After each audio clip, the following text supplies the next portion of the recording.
According to Aztec mythology, we live in the era of the fifth sun, a fascinating reality if you think about it. 4 previous suns were created but tragically faced destruction. The current sun that illuminates our world is the fifth sun, the successor of its 4 predecessors that were lost in history. Before diving into its creation story, it's essential to understand who the Aztecs really were. They were a tribe that inhabited central Mexico with a rich and mysterious history. Initially, the Aztecs were believed to be a nomadic tribe, hunters and gatherers who roamed in search of food. They did not have a permanent place to live, relying on their hunting skills and gathering food like wild fruits. Their origins are believed to be from a place in northern Mexico called Aztlan. However, the existence of Aztlan remains a mystery, a legendary place whose reality is doubted by many. Some believe it exists, but its location remains hidden, lost behind the veil of history. In their quest for a permanent home, the Aztecs received a prophecy from their gods. This prophecy led them to a place where they would see an eagle perched on a cactus with a snake in its beak. In Lake Texcoco, central Mexico, they found this sign and established their settlement. This long journey led them to interact with various tribes, mostly resulting in wars and conquests. Through these interactions, the cultures and beliefs of the conquered tribes were absorbed by the Aztecs. Consequently, Aztec beliefs and mythology are a blend of various cultures, explaining why their creation myth has multiple versions. One of the famous versions is the legend of the 5 suns, which depicts the cycles of creation and destruction of the world. It wasn't 5 suns created at once, but one world with a sun that was destroyed and recreated, continuing until reaching the 5th sun. Each cycle, accompanied by destruction and creation, reflects the cyclical concept believed by the Aztecs. They believe that we are in the 5th sun cycle, and if we do not follow the gods' commands or take care of the earth, the world's destruction will come, and the 6th cycle will begin. This concept of cycles offers a unique perspective on human existence and our responsibility to nature, a central message in Aztec mythology. Alright, so as usual, the world's creation myth begins with an age of emptiness. From this emptiness emerged Ometeotl, meaning jewel god, and Nahuatl. Ometeotl consisted of Ometecuhtli, the male god, and Omesihuo, the female god, also known as Tonnocaticuhtli and Tonnocasihuo. Their names might be hard to remember, but it's important to note them as they are the primary creators. From this dual god relationship, 4 crucial gods in Aztec mythology were born: Huitzilopochtli, Quetzalcoatl, Tezcatlipoca, and Zactotec. Remember their names because they will play significant roles in this story. These 4 gods plan to create the world and start the first sun era called Nahui Ocelotl, or Jaguar Sun. Initially, they created the waters, then created other gods to inhabit it, and finally created the monster Cipactli, a giant creature that was part fish and part crocodile. However, Cipactli turned out to be too powerful and began devouring all their creations. The gods realized their mistake and decided to kill Cipactli. They captured it and pulled it in opposite directions until Cipactli split into 2 parts. From Cipactli's corpse, they built the world. Its upper body became the sky with clouds and celestial objects, the middle became the land with rocks, mountains, and hills, and its tail became the underworld. In Aztec myth, after Cipactli, the giant sea monster, gave birth to the earth, one crucial element was still missing: the sun. The sun, as the source of life and light, was not something the gods could easily create. They required a great sacrifice, and Tezcatlipoca, the god of the Black Mirror, was willing to sacrifice himself. He plunged into the fire and re-emerged as a shining sun in the sky. However, this sun was not perfect, only half of it.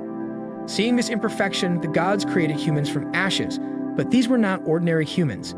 They were giants who only ate oak tree seeds. Unfortunately, this half-sun was too dim and small to support the life of these giant humans. Life on Earth felt cold and dark. The first sun era, though imperfect, lasted for 676 years. Eventually, Quetzalcoatl, dissatisfied with the existing sun, challenged Tezcatlipoca. Their fierce battle caused the sun to be thrown from the sky and fall into the water. Tezcatlipoca, in his rage, transformed into a jaguar and attacked the giant humans, or in some versions, he sent jaguars to do the task. The first sun era ended in destruction and darkness, and with it, the era of giant humans. This myth, though seemingly simple, holds deep meanings about the cycle of life, death, and rebirth. It also shows that even the gods must make sacrifices to create a perfect life. After the destruction of the first era, Quetzalcoatl, in a meaningful act of sacrifice, jumped into the fire and became the second sun, marking the beginning of the Nahui-Hecatl, or wind sun era. In this era, humans were created to be the right size, like us now. The second sun era, like its predecessor, lasted for 676 years. However, as an inevitable cycle of nature, this era also ended in disaster. Humans, once perfect, gradually became corrupt, their bad traits tainting their purity. Tezcatlipoca, who had once been removed from the sun position by Quetzalcoatl, saw an opportunity for revenge. In his burning anger, he transformed humans into monkeys, lowly and sinful creatures. Tezcatlipoca's fury intensified, unleashing a great storm and powerful hurricane, destroying the earth and ending the Second Sun Era. This destruction serves as evidence of the inescapable cycle of creation and destruction, a tragic story reminding us of the consequences of human corruption and unquenchable vengeance. The Third Sun Era, Nahuiquayahul or Rain Sun, marked a new era in Aztec mythology. Tlaloc, the rain god, sacrificed himself to become the third sun, bringing with him the abundance of crops like potatoes and pine trees for the newly created humans. This period lasted for 676 years, characterized by prosperity and abundance. However, tragedy struck when Tezcatlipoca, the cunning god of the mirror, seized Xochiquetzal, Tlaloc's wife. Overcome with grief, Tlaloc neglected his duties and the rain ceased. Tezcatlipoca and his malicious plan tempted Tlaloc with another beautiful woman, igniting the rain god's anger. In his fury, Tlaloc unleashed a rain of fire that scorched the earth, not a meteor shower, but sky fire that destroyed the world. A massive fire engulfed the earth, wiping out the human civilization. In his mercy, Tlaloc turned the surviving humans into birds, marking the tragic end of the Third Sun Era. This story reminds us that even the power of gods is not immune to suffering, jealousy, and anger, which lead to destruction. Alright, moving on to the Fourth Sun Era. After the destruction of the previous era, Xochitlicue, Tlaloc's wife, offered herself as the fourth sun. This era is known as Nahuial or Water Sun, a period led by the water goddess who drips like rain or tears. Humans were recreated and maize became their staple food. This era lasted for 676 years but ended with the intervention of the cunning god Tezcatlipoca. He taunted Xochitlicue, accusing her of pretending to be kind to humans to gain worship. Heartbroken, Xochitlicue sent continuous torrential rains for 52 years. A great flood ensued, drowning all humans of that era. In her wrath, Xochitlicue turned the surviving humans into fish. Thus ended the Fourth Sun Era, a tragic story of deceit, sorrow, and the destructive power of water. In Aztec mythology, the Fifth Sun Era, which we inhabit today, is known as Nahuialan or Sun of Movement. This era was born from an agreement among the gods who gathered at Teotihuacan after the destruction of the Fourth Sun Era. They agreed to sacrifice two gods to create a new sun. The moon god, Texistcal, and the crippled god, Nanahuatzin, were chosen for this noble task.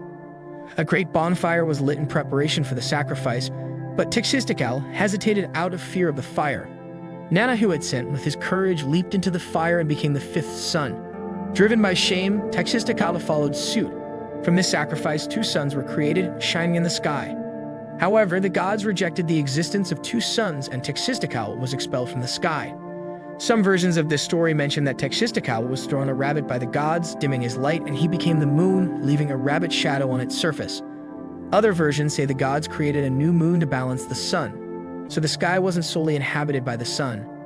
Now imagine the fifth sun is already in the sky, but its rays refuse to move.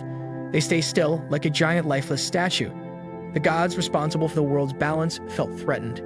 They knew that the sunlight was the source of life, and without its movement, the world would plunge into darkness and destruction. So they decided to make a heartbreaking sacrifice. One by one, the gods sacrificed themselves so the fifth sun's rays could move and shine perfectly. And thus, the cycle of life continued. The Aztecs, living in the era of the fifth sun, inherited this tragic story. They believed that maintaining the world's balance was their responsibility. If they ignored the gods' commands, if they didn't honor the earth, the apocalypse would come. The fifth sun would extinguish, the world would be destroyed, and the mysterious and dangerous sixth sun era would arrive. That is why they made offerings to the gods, including human sacrifices, as a form of respect and worship. They believed that by sacrificing themselves, they could appease the gods and keep the sun shining on the world, saving them from destruction. So Aztec mythology, filled with tragic stories and philosophical meanings, teaches us about the cycles of life, death, and rebirth. We live in the era of the fifth sun, and the fate of the world is in our hands. What do you think of this story? If there are any corrections, additions, requests, or discussions, just comment below. Thank you so much for watching. Hope you liked it, and see you in my next video.